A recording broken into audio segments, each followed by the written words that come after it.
Hello students. आज का जो हमारा ई क्लास का टॉपिक है that is sine of active listening.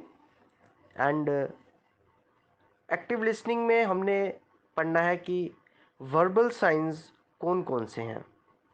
सो आज के जो वर्बल साइन हैं वो है क्लैरिफिकेशन एंड समराइजेशन। हमने आज जो पढ़ना है कि क्लैरिफिकेशन का क्या रोल होता है एक्टिव लिसनिंग में और समराइजेशन का क्या रोल होता है एक्टिव लिसनिंग में। सो मैं हूं आपका vocational trainer Anil Gagan and posted at Government Girl High Secondary School, Darhal Malka. And this topic is for level 4, 12th class. And let's start it. Clarification. आप सभी को पता होगा कि क्लैरिफिकेशन जो है वो वर्ड से ही इसका जवाब निकलता है। क्लैरिफिकेशन मतलब किसी चीज़ के बारे में क्लैरिफाई करना।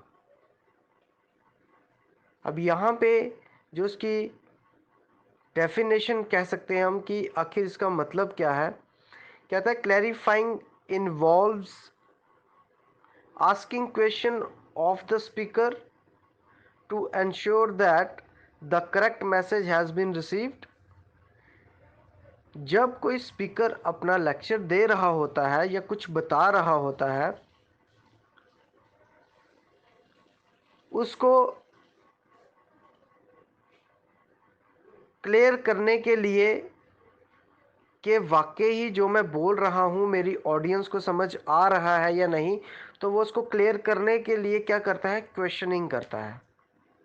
और जब क्वेश्चनिंग से जो आगे ऑडियंस होती है जब वो उसका जवाब देती है बिल्कुल सही जवाब और टू द पॉइंट देती है, तब जाके स्पीकर को ये पता चलता है कि वाकई में जो मैंने बोला था उसको मेरी ऑडियंस ने अच्छे से सुना है और उस जो मैंने पूछा है उसका जवाब टू द पॉइंट दिया है और जो मेरी कन्वर्सेशन हो रही है वो एकदम क्लियर है। आगे बोलता है clarification usually involves the use of open question which enables the speaker to expand on certain point as necessary। कई बार क्लैरिफिकेशन के लिए जो ऑडियंस होती है वो भी क्वेश्चन पुट अप करती है टू द स्पीकर। स्पीकर के सामने वो अपने कुछ डाउट्स रखती है, कुछ स्पीकर्स रखती है। अब मैं आपको एक एग्जांपल देता हूँ छोटा सा। समझ लो आप क्लास में हैं और आगे आपका टीचर आपको कोई लेक्चर दे रहा है। लेक्चर देते देते कंसंट्रेशन बहुत अच्छी है स्टूडेंट्स की जो सुन रहे हैं और जो स्पीकर बता रहा है उसकी भी कंसंट्रेशन बहुत अच्छी है जो भी वो चीज़ अपने स्टूडेंट्स को समझा रहा है। इन बिटवीन क्या होता है, वो एक पॉज लेता है। स्पीकर स्पीकर पॉज लेता है और बच्चों से पूछता है क्या जो मैंने बताया आपको समझ आई, और आपका फीडबैक होता है यस या नो। कई बार क्या होता है किसी बच्चे को समझ नहीं आता है, वो बोलता है हमें फिर से बताइए, तो आपका जो स्पीकर है वो उसको फिर से बताता है। देन फिर से एक बार पूछता है कि आपको समझ आई या नहीं। फिर वो बच्चे क्या करते हैं कि अपने स्किल से बताते हैं कि हाँ जी मुझे समझ आ गया है, तो वहीं पे बात ख़त्म हो जाती है। तो उसको कैसे समझ आएगा कि जो स्पीकर है आपका उसको कैसे पता लगेगा कि इनको वाकई में समझ आ गई है। वो क्या करेगा, वो उस चीज़ को क्लैरिफाई करने के लिए आपसे क्वेश्चन पुट अप करेगा और अगर आपको अच्छे से समझ आया होगा तो आप उसका अच्छे से जवाब देंगे और टू द पॉइंट देंगे। यहीं से क्लैरिफिकेशन जो एक प्रोसेस है उसका पता लगता है कि वाकई जो बताया गया है वो अच्छे से बच्चों को क्लियर हो चुका है। और उसी में क्या होता है कि स्टूडेंट भी अच्छे से समझ जाता है और जो बता रहा होता है जो स्पीकर होता है वो भी अच्छे से क्लियर कर देता है जो भी आपके डाउट्स वगैरह होते हैं। सो ये था हमारा क्लैरिफिकेशन के ऊपर। अब हमारा है समराइजेशन। समराइजेशन आपको पता ही है, आप शुरू से पढ़ते आ रहे हैं कि फॉर एग्जांपल इंग्लिश हो, हिंदी हो, उर्दू हो, कोई भी जब टॉपिक होता है उसका कंक्लूजन कहते हैं समराइजेशन। मीन्स 3 पेजों की एक स्टोरी है कोई इंग्लिश में, और लास्ट में उसको बोला जाता है कि इसकी समरी बताइए। तो समरी में पूरे 3 पेजेस की स्टोरी के जो मेन पॉइंट्स होते हैं उसको हमने बताना होता है। This is called summarisation. कई बार एक पोइम होती है, पोइम की हम समरी लिखते हैं कि आखिर उसमें पोइट कहना क्या चाहता है, उसके वर्ड्स क्या हैं, उसको बोलते हैं समराइजेशन। अब यहाँ पे समराइजेशन का जो मतलब है, during the conversation between speaker and the audience. जब कोई, समझ लीजिए एक चैप्टर जब खत्म होने पे आता है,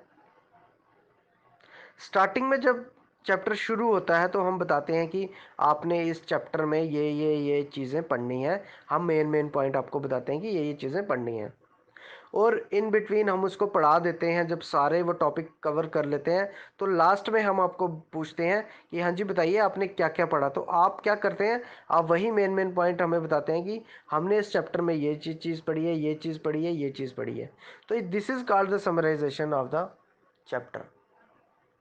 अब यहाँ पे जो बात चल रही है वो चल रही है कि एक लिसनर के लिए कैसे समराइजेशन इंपॉर्टेंट है। देखिए इसमें आपकी कंसंट्रेशन पावर और आपकी कंसंट्रेशन स्किल्स बहुत ही अच्छी होनी चाहिए टू बी समराइज्ड। कुछ भी आपने अगर समराइज करना है उसको, जब तक आपकी कंसंट्रेशन पावर अच्छी नहीं है तब तक आप समराइज नहीं कर सकते हैं। क्योंकि मैंने आपको पहले भी बताया था कि उसके लिए रिमेम्बरेंस होना बहुत ज़रूरी है। आपको पिछला याद होना बहुत ज़रूरी है कि हाँ जी हमने क्या पढ़ा था पीछे। तो कहता है repeating a summary of what has been said back to the speaker is a technique used by the listener to repeat what has been said to their own words. इसका मतलब यह है कि स्पीकर के पास